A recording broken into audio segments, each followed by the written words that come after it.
Welcome to Unbiased and On the Fence. This is Paranormal Frequencies. We want to welcome our guest, Bonnie Vent. Bonnie Vent has become an internationally known medium and channeler for her work with celebrities, both living and dead. As a spirit advocate, she has delivered messages for celebrities such as Michael Jackson, Steve Irwin, George Carlin, and more. She has also performed field research at historical sites to correct some of the well-known legends and assist the people involved in these stories. Simply put, delivering messages from angels, guides, and loved ones is just what she is naturally wired to do, and her services are available to you, and we do have her links down in the description box below, so you guys check out her information. Welcome, Bonnie. Okay, sorry, had the mute thing. Remember I told you I'm going to screw up the mute thing a little bit. Okay, welcome, Bonnie. Don't mute me already. I haven't said anything bad yet. So, yeah, welcome to the show. It's just a laid-back conversation. I think our group will absolutely love what you're doing, and so, yeah, it's a fun time. Sherry, I'll let you take it away. Thank you for getting Bonnie on, by the way. Too. Yes. I found Bonnie several years back, and for me, she was a big part of my journey because I'd had all the Michael Jackson experiences, and I really hadn't known anyone else that had them yet at the point that I'd found her. And so I had a reading with her and everything, and I bought a Michael Jackson mandala from her, and that's what I use when I meditate. With him. And anyway, she's just got some really neat things. She also channels a group called the Connection, and the messages are just so helpful and so powerful and profound. So I'm really excited. I wanted to pull up this image of this mandala that you're talking about while you're talking, just so people can see. This is beautiful. These are children around it. It's the one you just showed us. Yeah, but her picture is better because it's more clear. Mine was just a little screenshot, but that's the one that I love so much. And it's full of a lot of power and intention. Awesome. Do you want me to hold it up? If you can't get it online, I can. Yeah. I can. Yeah, let's show some of your work, because I love mandalas, by the way. And you can show the new Michael Jackson one, which I'm going to order as soon as I get off of here. Oh, well, this is the new Michael Jackson one here. Very nice. You might want to tilt it back just a little bit. It's getting the glare on it. There we go. There that looks beautiful. And the thing that's really unique about this one is the little points, because they look like crystals. They do. Like on a wand. I feel a lot of cosmic with that one more so than the other. Do you know what I mean? Oh yeah. And I'll let you in on a little secret. The colors from that purple color is actually from a shirt that Michael Jackson actually wore. Oh, nice. So his imprint, his image is actually within this mandala. Now I know why I just had to have it. So yeah, it's funny, the name of your show, because it really is all about energy and frequency. And that image imprints onto the photograph, which then I make into these art pieces. And that frequency carries forward. I have whole body chills right now. So let me get the prior one. And That's this one right here. Children, the little children that came And the out. little children all have little crowns on their heads. It's beautiful. And it's very, very childlike and playful. And it's actually based upon a picture that was taken at Neverland Ranch. It's beautiful. When he lived there and he was happy, and when he was with Lisa Marie, to be really specific with you. It was a very happy time. And then some of my other ones really are just nature pieces. This is all made from, those are actual vines. So they're, and flowers. So it's all from nature. So the small ones are great for, as you say, meditation and things like that. But what I found was when I enlarged them and made them bigger, that the energy also increased.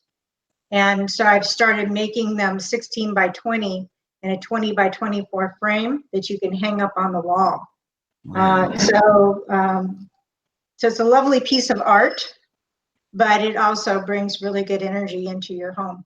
I thought of a present that I'm going to mail to you, but I'm not going to tell you. It's a secret. Okay. Okay. Anyway, so can you like maybe tell us when was the first time that you started knowing that you had like extrasensory perception? It runs in my family, and I actually found out later on in life that it runs in my family on both sides. I didn't grow up with my dad. And when I reconnected with him shortly before he died, I said to him, and oh, by the way, I'm psychic. And he goes, oh yeah, me too. Like, no big deal. But it's also on my grandmother's side. My grandmother did tea leaves, and she did cards that she learned from a gypsy, which was a regular deck of playing cards. It isn't tarot. It's actually the regular playing cards are older, I believe, than tarot. And so they have their own meanings as well. And so I grew up around that sort of thing. Well, see, being close to New Orleans like I am, you see a lot of older Cajun women that do it like that, Yeah. I know what you're talking about. It's So very, very old school. What was your first memory of having something happen where you really knew that something, unique was taking place, or it was normal for you all along?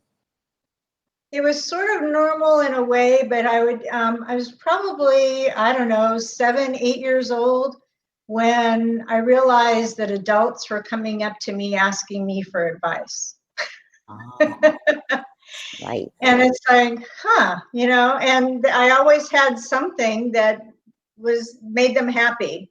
Whatever it was that came out seemed to satisfy whatever it was they needed. And so they'd go off on their merry way. And the other time that it really stuck out, well, the time I grew up in was very tumultuous. And so one of the things that I did was I would stare in candle flames. I'd be in my bedroom and I would use crayons. So I was 8, 9 years old, crayons. And back then you had those wine bottles that you could melt the wax over. It was kind of an arts and crafts type of thing. So I was doing that, but I was staring into the candle flame and letting the wax melt from the crayon onto the candle. Well, that puts you in an alpha state. So at a very early age, I learned how to get into alpha. And so it's a very natural process for me just to be able to flip into that state. And that is where it's peaceful and you're the most receptive. Later on, I went to in high school, everybody talked to me and I knew everybody's secrets. Everyone would talk to me one-on-one, but they disavowed knowledge of me in the hall, you know what I'm saying? And when I went back to my high school reunion, it was funny because their perception was I was the most popular girl in school. And it's like, are you kidding? You people wouldn't even talk to me. But I was actually doing sessions with them. I just didn't know what it was. Wow. But I was always being sought out because whatever the information I provided, it was helpful to people. So it's really been a part of my life forever. Where it kicked into really high gear was 1986. I was working in an aerospace and defense company that worked on the shuttle. And when the shuttle crashed and they came in, you know, we had all of our records were taken and all of that. And it was up in the air as to whether or not we were going to be deemed responsible for the crash of the shuttle. And my personal life was going to hell in a handbasket. You know, that's when you have your most growth, is when you're in total crisis. And so it popped out there in a different way, because I was literally sitting at my desk, and I couldn't stop crying. And I'm looking at this pad of paper and a pencil, and I started staring at it. Just, I don't know, I was crazy. So I started staring at it, and it's like, well, I wonder if I can make that pencil move. And so I'm staring. And I hear this loud, booming voice say, that pencil would move a lot better if you picked it up. So I pick up the pencil, and all of a sudden I start like drawing these pictures. And I am not that kind of artist. I'm a digital artist. I do not have the ability to draw. But the first drawing was a woman's shoe, high-heeled shoe. Well, that drove me crazy, because I'm very analytical. It's like, well, what does that mean? Never did figure out what it meant. Wow. So I got all these different like drawings, and they were making me crazy because I couldn't figure out what they meant. And so I said back to whatever this force was, that if you can draw pictures, you can write words. So write words to me so I know what you're trying to say. And what I didn't know at that time is it's referred to as automatic writing. And so automatic writing started happening. There again, I'm an analytical, prove it kind of person. So it's like, tell me something that I can prove out. And it's funny how simple that process can be. I mean, it's very elegant in a way, because at the time, my parents were moving and looking at this new house, and I'd gone over to this new house, and I was like in full like psychic high gear. And I was getting, you know, don't buy this house. It's not, there's something terribly wrong. But, you know, my parents already put a deposit down on it. So I'm sitting in my office and with my little pad of paper, and all of a sudden they write yellow marble. And it's like, yellow marble. Okay. Is that a toy marble? Or are you talking about marble tile? What kind of marble? A toy marble. What about it? Your mother has one. Okay, can I pick up the phone and call her and ask her if she has a yellow marble? No, she hasn't done it yet. So I just waited till the end of the day, and I went to my mom's house to pick up my daughter. And I asked her, I said, does a yellow marble mean anything to you? And she reached in her pocket and she goes, you mean this one? And I said, what made you have a yellow marble in your pocket? And she said, well, you were so like upset about this house we were going to get. And you said that the counters were uneven. So there was a game of aggregation, which is 4 blue, 4 red, 4 yellow, and 4 green. So they were on a baggie. So she just reached into the baggie. She pulled out the yellow marble, took it over to the house that I told her the countertops were uneven, put the marble on the countertop, and the marble rolled off the edge, and she got out of the deal. Wow. So, okay, that's pretty compelling information. Right. You know? So, with the mediumship, when did you start doing that? Like where it was, I mean, I get that that's still kind of like that, but when you had like people coming to you and you speaking through them or for them. Oh gosh. I went through several phases, and I refer to it as touch and go landings, because I would lie in bed at night trying to go to sleep, and I would feel like presence, and they would, you know, like just stop in for a second and then leave. And I felt like I was being tested. My abilities were being tested to see who I could sense. I also had a sense that they were being tested as well as to whether or not they can make their presence known to me, as in a two-way street. Right. And so at one point, actually, my poor daughter, she was in the other room. She was in bed asleep. And we heard out loud, "Hi," really loud. And my daughter comes flying out of her room and she goes, "What was that?" And I go, "Oh, did you hear it too?" You know, it was really, really loud. And so I went through, like I say, that testing process, which to me, it's like they were testing the channel and how strong it was, how much I would tolerate. And there again, the elegance in the way that you're tested is very interesting to me, because at one point I'm laying there and I have my eyes closed and I get this image with my eyes closed. I get this image of this man's face and he's got long white hair. And he's like right here looking in my face. And he says to me, "Blink." So I did. And then he went away.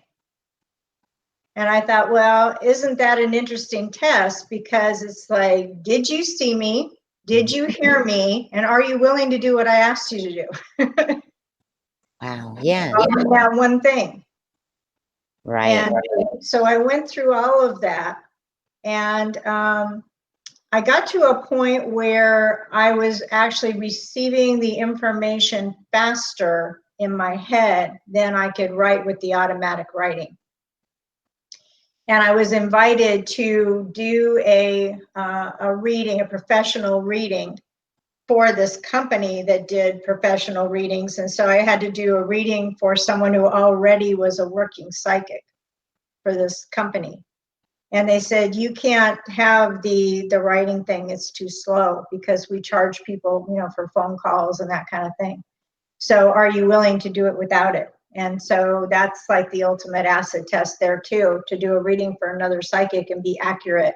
And so I was hired for the job, and it was kind of a funny thing because I was sitting around with all these people when everybody had a phone and a little timer. And there, you know, somebody's got runes and somebody's got dice and somebody's got tarot. And, you know, I'm just sitting there with my little timer. And they're all looking at me like, you know, what's your thing? What's your thing? And I go, "I don't know. I don't have a thing. I just tune in and I, you know, give people the information." So it's I guess I would call it a step-by-step kind of process that gets you in alignment to where you're trusting in your sources, because you do have to be able to trust that you're protected and that you're getting good quality information.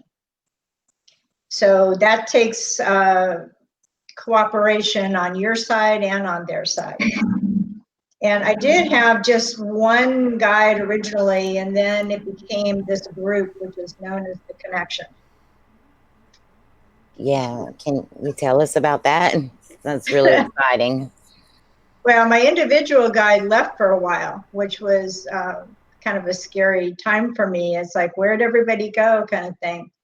And then this group came into focus, and I asked them who they were and to identify themselves. And they said, "We don't really have names, but we understand that you seem to require that where you are. So if you want to refer to us as the Connection, you may do so, but that's really their function, not their name." Okay. And then I said, "Okay, then, you know, what are you guys all about?"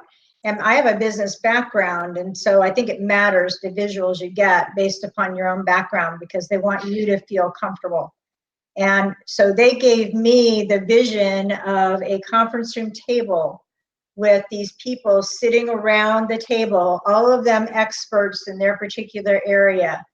And they then combine all of their information into one channel, which is me. So it comes from multiple sources down into one. Wow. I just know the messages are beautiful. And y'all in the chat room, if you go to her YouTube channel, which is Bonnie Vent, all of the messages are on there, and they're just beautiful. In fact, I wanted to tell you, Bonnie, that one of your videos, you had a picture of like maybe the space that Michael Jackson. It kind of looked from, similar to where you encountered him at or something, And my daughter had actually had a dream about Michael Jackson and me, and it not telling you the whole thing, but she'd said that he said, "Remember when your mom first brought you here?" And it was almost identical what she was describing to what you had a picture of. And I showed it to her, and she started crying and freaking out. She's like, "It looks just like that." So that was really a lot of confirmation for me. Although I do have a lot of confirmation with your work, so that's why I wanted to share you with everybody. Well, my work with Michael Jackson is very long-standing too, because it goes back to literally hours after he passed away.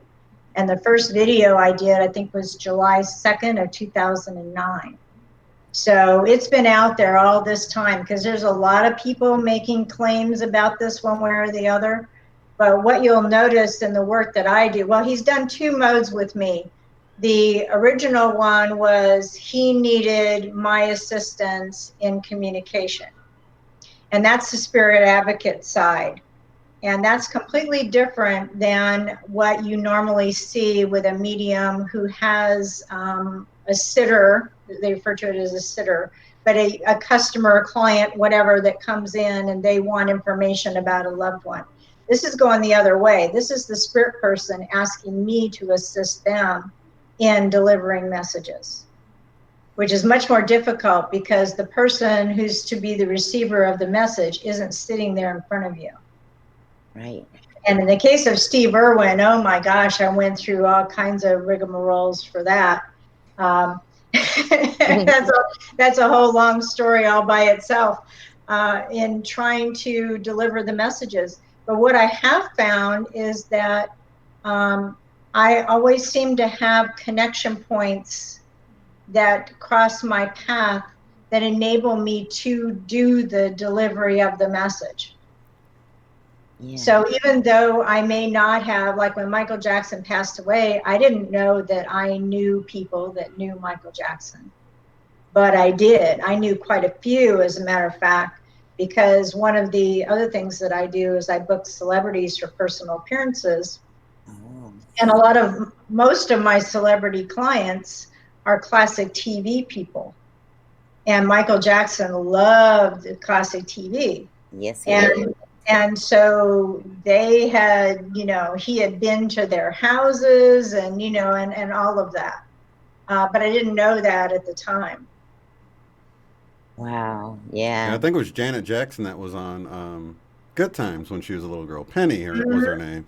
So I'm sure you had some connections there. When was Michael Jackson the first celebrity that you spoke to? Or when did you get introduced to speaking with celebrities, sort of being your client from the other, going the other direction, like you're saying? Because that's really cool and interesting, Yeah, well, the first one was actually John Ritter, and John Ritter was trying to get information to, I said I wouldn't say who, to another celebrity, friend of his.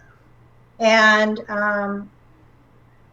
that was really like the first time. And then I watched what they did with the show, because he was full of all kinds of regret, John Ritter, about the fact that he died, and all these people are now out of work, all these people that were working on his show, because he was on an ABC current show at the time of his death.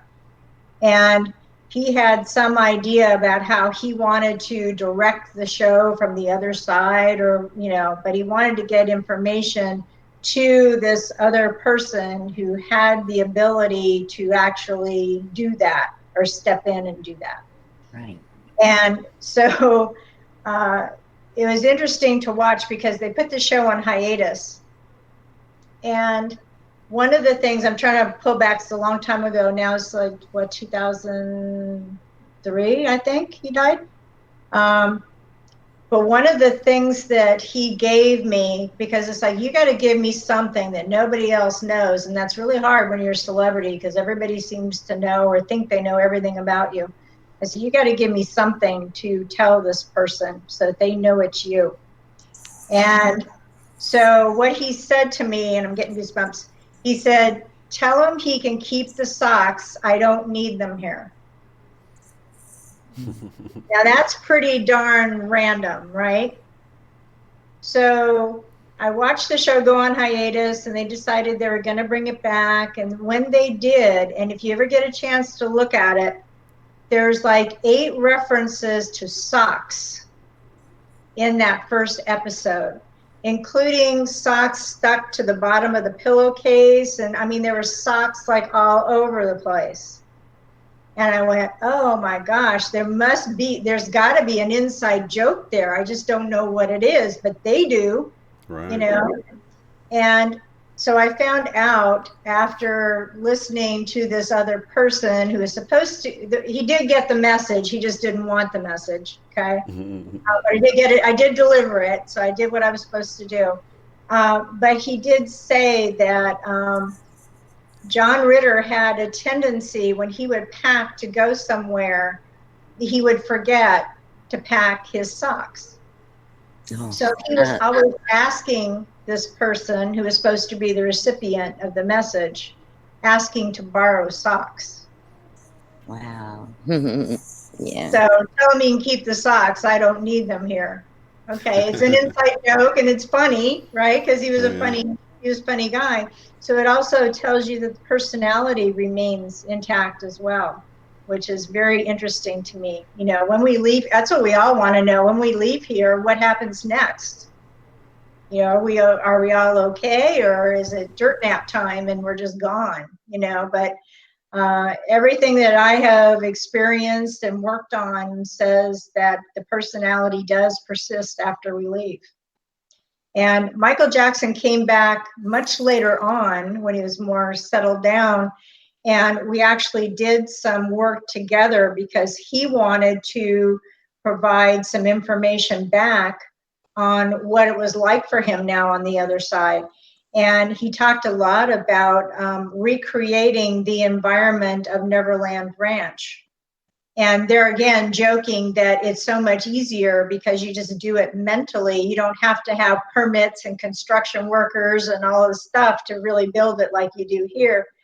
And one of the favorite things was the library. And so he kept showing me the image of the library. Well, of course, I've never seen the library at Neverland Ranch, but I did manage to find a few pictures. And it looked very similar to the visual that he was giving me. Wow. Yeah, so even he tried to come back and, you know, and we did a few sessions, oh gosh, several years ago now. And so he's been back again because there's been so much going on with his legacy and his reputation and all of that. And so we did a session with him just a few weeks ago where he came directly through on one of the Sunday shows. But there again, his message was not about himself as much as about people that are in the entertainment industry and people that are creative, and, you know, be aware of what's going on with the industry and stay independent and get your music out there and don't wait for, you know, just put it out there. So go back and listen to it. I don't remember a whole lot when I channel directly through like that. And one of the things, oh gosh, I guess it's been a few months ago, I had a couple of people here that actually were doing measurements while I was channeling, and I was channeling the connection. And I thought that I was kind of pretty much aware of what was going on, but I really wasn't as aware as I thought because he walked right across my line of sight to go close the door and walked all the way back, and I did not see him, and I didn't flinch. There was no recognition that I had walked past him at all. The other thing that was interesting was he had one of those temperature guns pointed at me, and when I started channeling, my personal temperature, not the room temperature, my personal temperature dropped 5 degrees. And when the channeling ended, it dropped 5 degrees again and came back up, and he sensed a warm air cross his back as the channeling ended. So there's actually anomalous activity that goes on while I do this work as well, which I'd love to get more involved with that. Yeah. Because it isn't just a matter of taking my word for it. It's like, okay, what does this mean? You know, and you can really delve into it from a scientific side.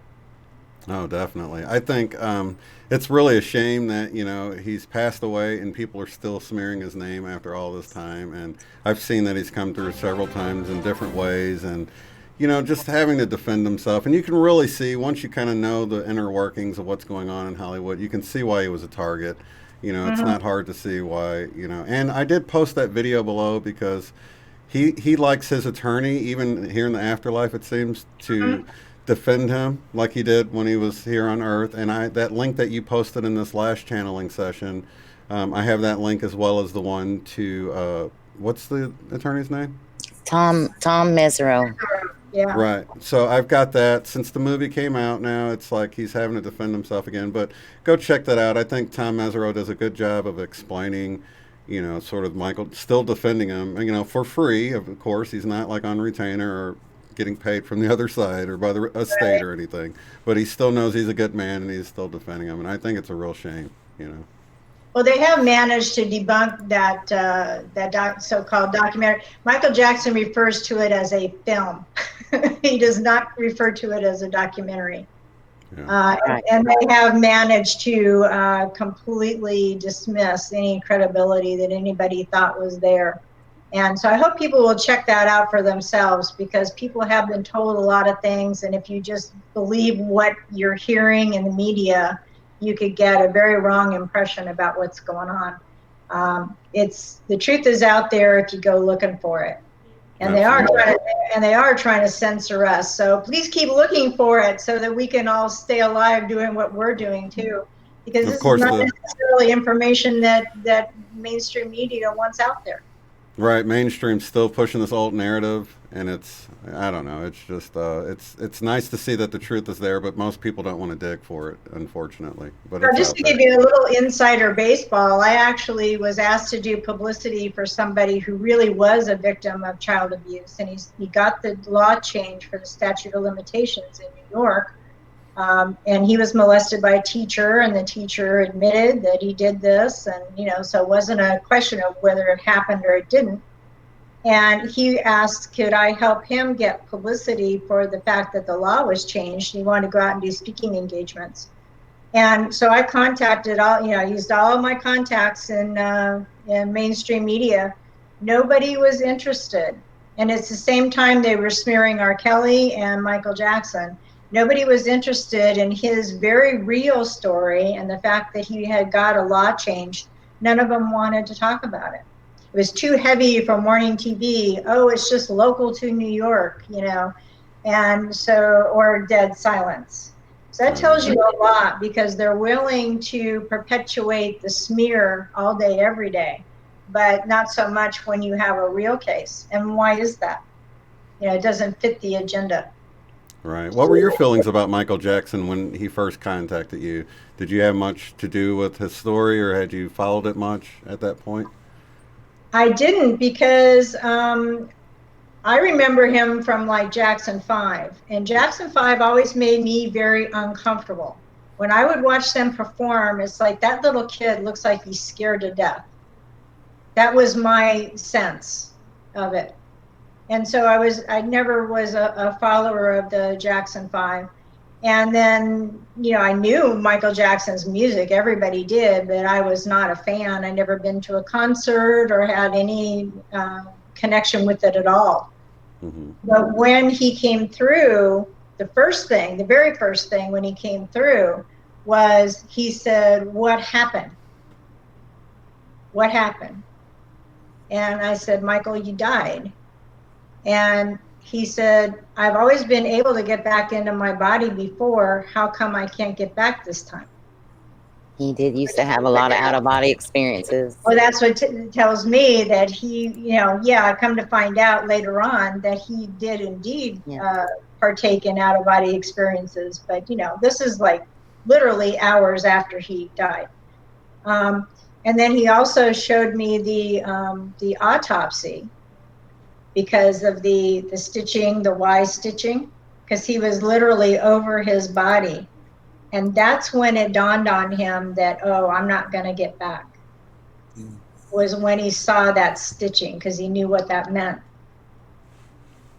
So there was a lot of contact there originally. Just, you know, he was in a flat panic. I popped out and I can't get back. And why can't I get back? Wow. So that was the original. And you'll notice in the very first channeled sessions that I did with him, he's got a lot of anxiety. He's very, very upset. Just that how everything ended, or? He was just in a panic because he was telling everybody before he died, they're trying to kill me, they're trying to kill me. So he knew, but it's one thing to say, I think everyone's trying to kill me. It's another for it to actually happen.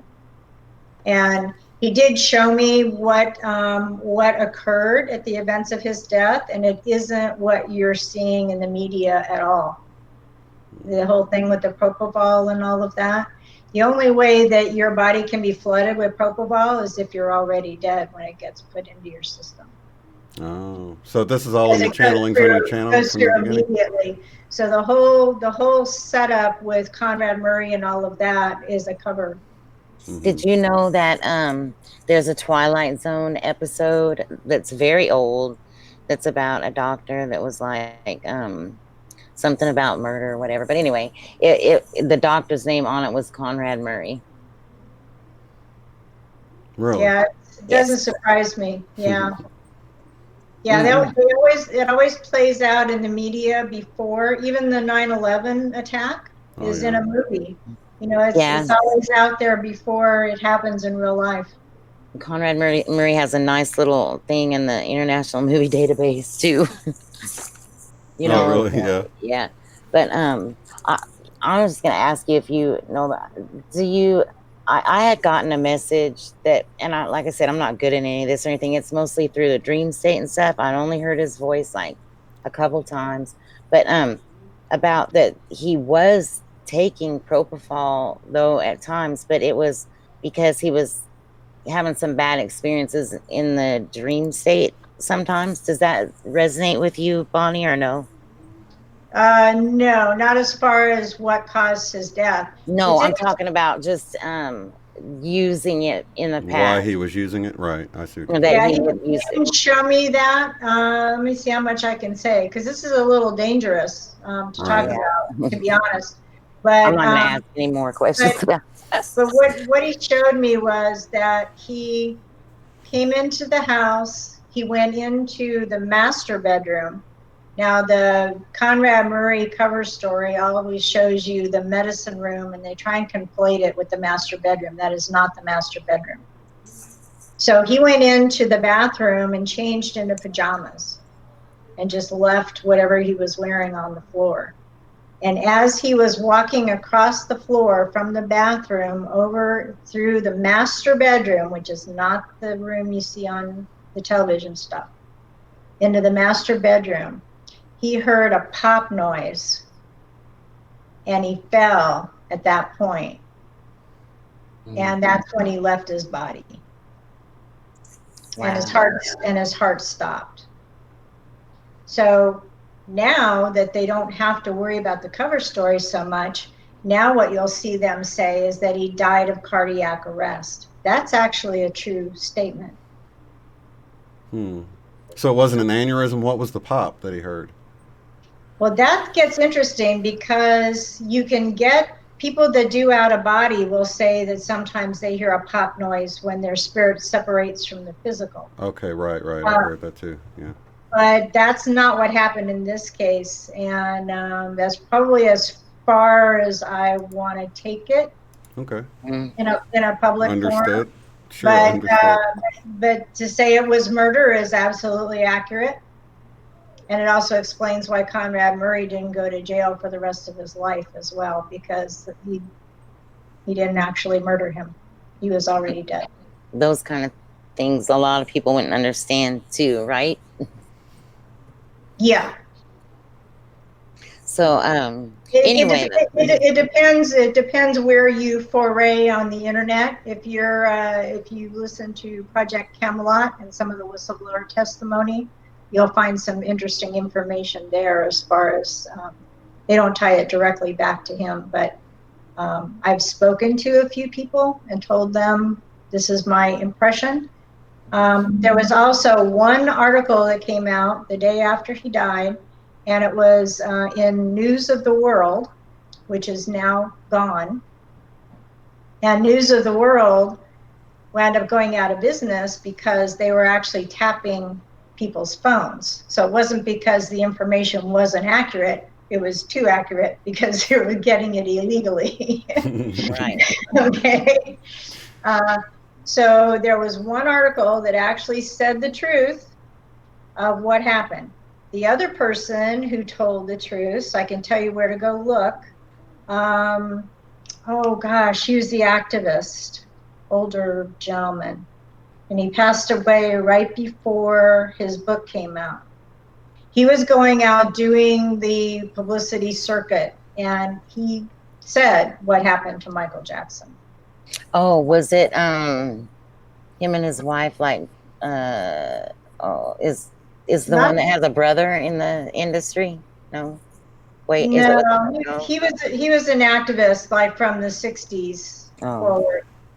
We'll get somebody that our think tank here. The chat is great. I mean, we'll move on and then they'll chime in with the name. So yeah, but it's in his book. So if you go get his book, then you'll also get the information. But there again, he's no longer living, and it's not because he was older. He went in to get a test done and never came out. Same with Joan Rivers.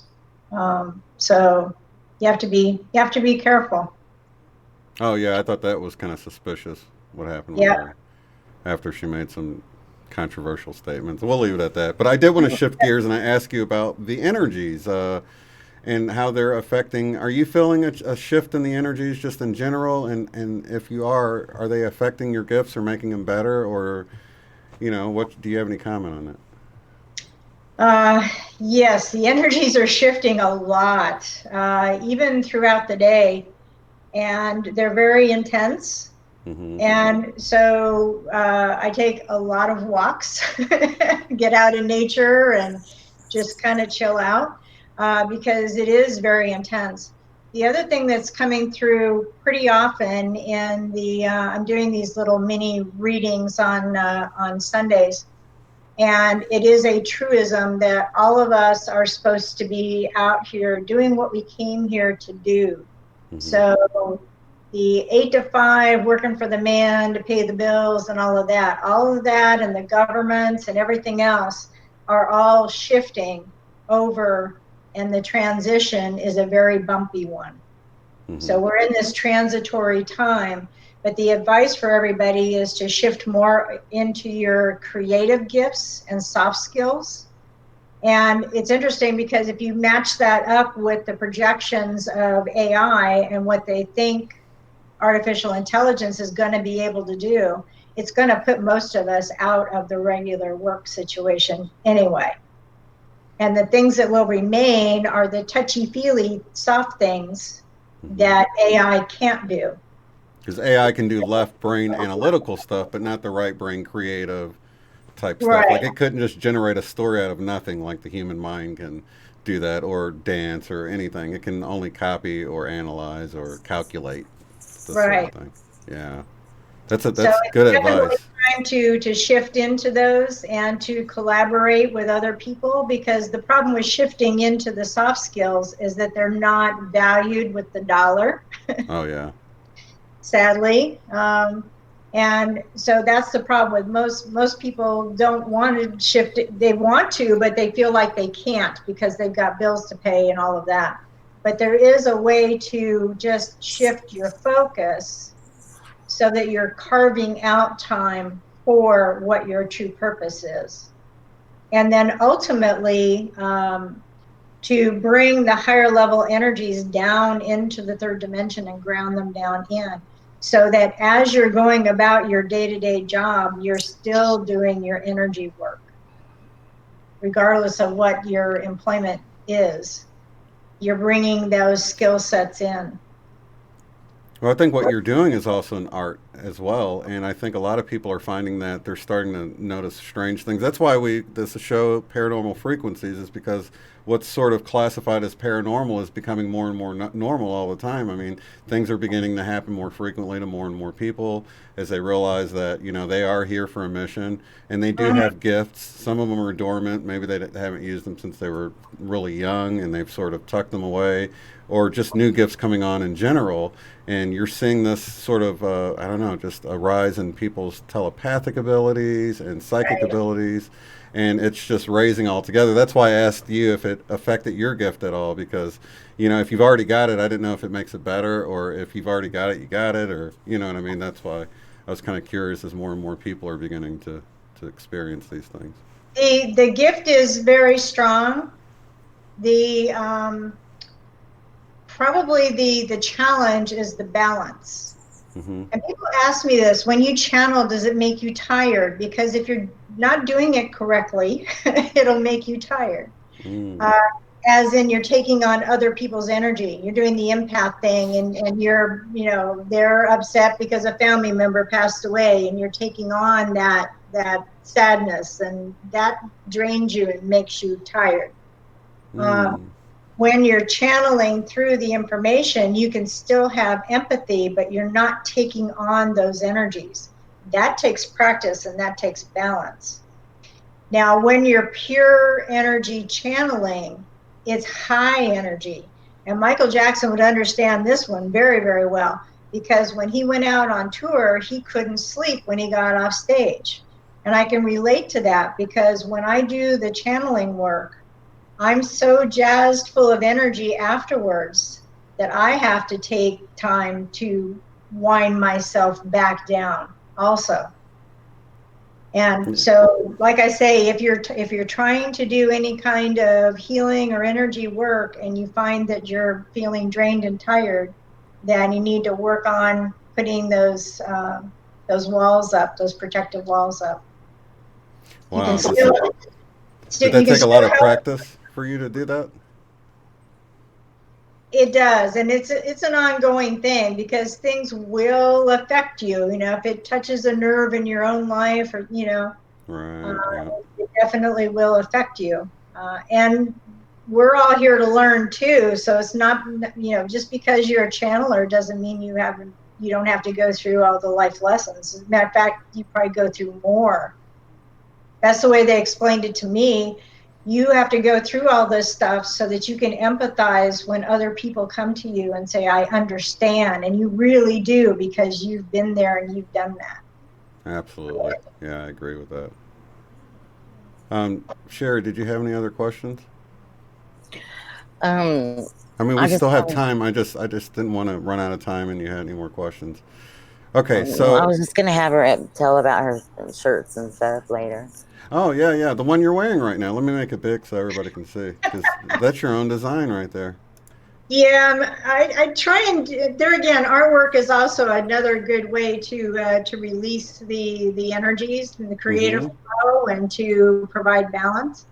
Yeah. And so I do the mandalas, and then I also, these are, I refer to, it's on my shirt. So I'm a designer for Amazon. And so if you put my name in over at Amazon, you'll find all kinds of stuff. I have a book over there, I have videos over there, and I have the shirts. Mm-hmm. And they're all taken from nature. And so they're nature globes. And so they all provide a feel good element to them. I also have kittens and bunnies, and things like that, with a choose love message on there. There again, love is a choice. And right now in particular, I keep getting hit with that same thing. It's like, you choose. Leadership doesn't choose, the boss doesn't choose, you choose. It's personal choice. What are you going to do? What direction are you going to take? And you have choices that you make a million times a day.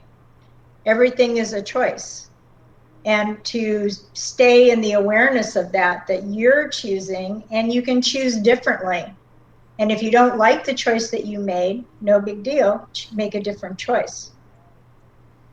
But there Absolutely. again, you have to be over on the magic. Oh, I call it the magical side, because in 3D sometimes it can be very difficult to make choices because you're affecting other people. And but energetically, if you're choosing to make a different choice, then you can chart your path to go in that different direction.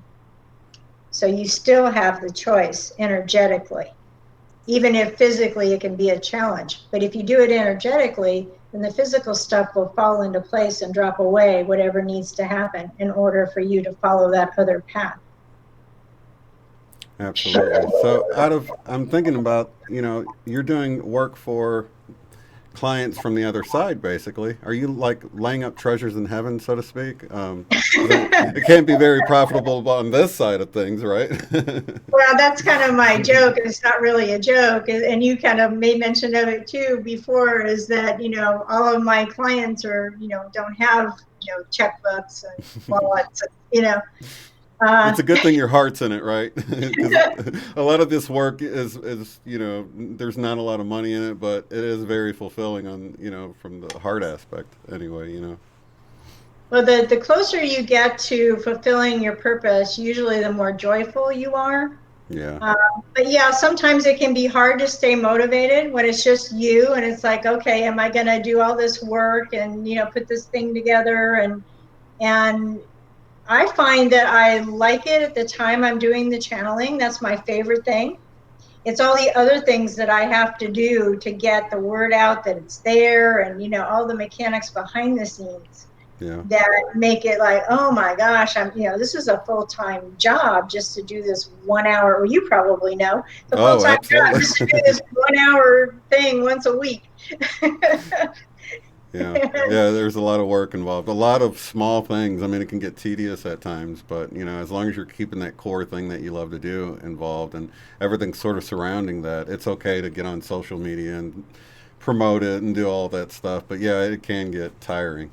Yeah. Well, I think it's good that, to at least give people an awareness that we really are putting a labor of love into it. It isn't just that hour that they see where they're interacting with you, and you know, it's a lot. It's a lot to ask a person to do Yeah. and to keep putting out there. So yeah, your heart is definitely in it. The ones whose heart's not in it are going to come and go and be gone shortly. Right. Or get in line and start pushing the fear message. It seems like you get promoted really nicely if you just, fall in line and obey the rules, so to speak, the unwritten rules. You know what I mean? So, do you It, do everything online, or do you do anything in person? Do you have like an office, or do you just pretty much work online with your services? I pretty much work online, but I have done some live events, which Mm-hmm. are interesting too. I got here locally, metaphysical type shops and things like that, Mm. and do channeling for groups of people. I've done a few of those. Yeah. Um, it's interesting because you would expect, as a business person, you would expect the audience to build and grow, but it really doesn't, because people are afraid to tell their friends that they went and saw this. And so you're Right. still fighting a taboo. It's okay to talk about like the ghost hunter shows because that's in the culture, but these other elements are still not something that people feel comfortable talking about yet. And it's too Oh. bad, because if you say something to literally anybody walking past you, if you say, if you've ever had an experience, and most of them have, if you start first, they'll come right in with a story right behind you. I think that's part of the shift that we're going through, because you're seeing more and more people come out and they're feeling more comfortable about, especially coming on outlets like this. We have people that share, they feel comfortable sharing it here with the group of other people, experiencers of, many, many types or whatever. But I think we're seeing this shift, and, it's really expanding awareness is what we're needing before people can, it's just more of a normal thing, because it really is normal, but it's, when you got so many, I don't know, worldviews that look down on it or look at it in a very negative or evil light, then Right. people are afraid of it. Everything's, everybody's limited by their fear, though. You know what I mean? We've It been always comes back to we've that. been taught not to explore our environment. Right. Everything tells us don't go there, don't look behind the scenes, you know. And I tell people it's like I feel like Glenda the Good Witch and the Wizard of Oz with the Munchkins, you know. It's okay to come out. It's okay. Don't be afraid. And really, the more we talk about it, the more people are going to realize, oh my gosh, I didn't realize everybody else around me felt similarly to the way I do. Yeah, But definitely. there's not a lot of funding as far as science, and so that's one of the things they throw at you is like there's no scientific evidence. Right. Not to be confused with we never looked because it wasn't funded. Right. It's not the same as no scientific evidence. That to me, that is I looked and found nothing. The Yeah, fact you did absolutely. not look does not mean there's no evidence. You just Absolutely. didn't look. And so people get caught up in those kind of things where, you know, they take this hard line, and science is not supposed to be a hard line. You know, we know what we know until we know something different. And that's It's the way almost like a religion in many ways. I mean, people get ostracized if they show any kind of artifacts they find, and it sort of questions or challenges the official scientific narrative. Then it's seen yeah, as an anomalous item, and then that person is seen as too fringe for mainstream, and right. everybody distances themselves from these Well, and true they, scientists. You know, you know, they take away their funding. And right? so they're, you know, as soon as the money's gone, they're not looking anymore. Yeah, it really is a shame because that's, I know a lot of scientists got into it because of the heart of exploration and discovery, and they really, stifle that when they say, hey, support this worldview or theory with your stuff. If it doesn't fit it, then, people are just afraid to talk about it, I guess, Yeah. the repercussions. Well, Well, awesome. the only theoretical physicist you see kind of out and about is Michio Kaku. Oh, yeah, yeah. And he talks a lot about one world government and all of that. So sounds like agenda driven to me, but Yeah, there's a couple like that, but yeah, they seem to push similar narratives that are mainstream, I guess. Well, And awesome. just to also throw out there that she does tarot cards too, right? in a very loose sense, the sessions that I'm doing on Sundays, I actually took a survey. It's a little difficult to channel and look at a chat. As a matter of fact, it's impossible to channel and look at a chat room. But you can channel for a few minutes and then come back out and then do the chat room. So that's what's going on right now. And I'm actually being told that it is a project from the other side that they are participating in. And as usual, they tell me nothing until like, okay, you know, everything is on a trust basis of blind trust. Um, but the messages coming through are all from people that were famous in their day, whether it be Michael Jackson or we also talked to Lottie Bernard, who people keep referring to as Kate Morgan from the Hotel del Coronado. And then we talked with, on Sunday, yesterday, we talked with Jesse Shepard of Villa Montezuma fame, who was also a very famous musician and author. And they're bringing forward messages, like I say, to the creative and musicians, dancers, all the creative people that are living their lives now, and talking about the fact that their information was given to them, was they channeled it and brought it into the third dimension, and they want them to carry forward and do those same things. So they're putting out very positive, encouraging messages, telling people, you know, come on, let's do our, you know, and they're actually talking about individually with everybody doing their thing and becoming joyful as a result, that you actually change the vibration of the planet, because Hmm. we are very upside down. Everything we seem to see is filtered with a negative filter, or you don't see it. You know, if it's good news, you don't hear about it. You only hear about disasters, that kind of thing. And so they're saying it's up to us to bring our energies up and make them more positive out this way, as opposed to waiting for some leadership on high to say, okay, now it's going to be peaceful and loving, and it doesn't work that way. So it's about individual contribution into that energy. Instead of being beaten down by it, be empowered and say, oh, the hell with you, I'm going to go do my own thing and I'm going to kick butt, and you can, there's so many free tools online right now that you don't even need a whole lot of money to get started, with doing your thing. And I think that's one of the things I was realizing, that one of the reasons why we have you on is because there seems to be shadow banning or suppression of information on so many levels. And when we have people like you on here, then we can introduce our audience to you, and we don't really need the algorithm to sort of connect us. We can connect with one another, because I see this happening on such a microscopic scale, where people are realizing, hey, I'm here to do something more. And they feel alone, and many times a lot of the viewers here have like, wow, I didn't know there were other people that felt like this and are here to make a change. So I'm really thankful for what you do and helping bring people together, and I hope my audience will go over and check out your website. Is there any events that you have coming up that you want to talk about? I do have your website, your YouTube channel, and let's see.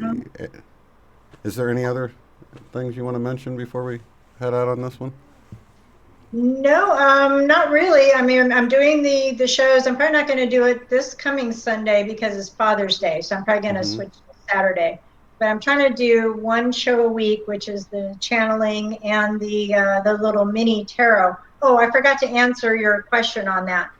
I am not a tarot reader. I am not a practiced tarot reader, but those cards are helpful to start conversation with people, because it's a familiar tool. As I was saying to you before, I never use tools. I just tune in and blat. There it is. Take it or don't. It's up to you. But it is a good conversation starter. And so if people don't know what questions they want to ask, they can say, would you just pull a card for me? And so I pull a card and I interpret the card.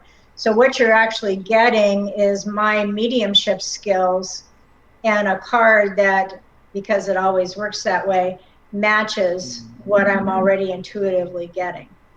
Oh, that's neat. It resonates with the person. So I always do everything backwards, in case you hadn't noticed. I don't do anything the way anyone else does.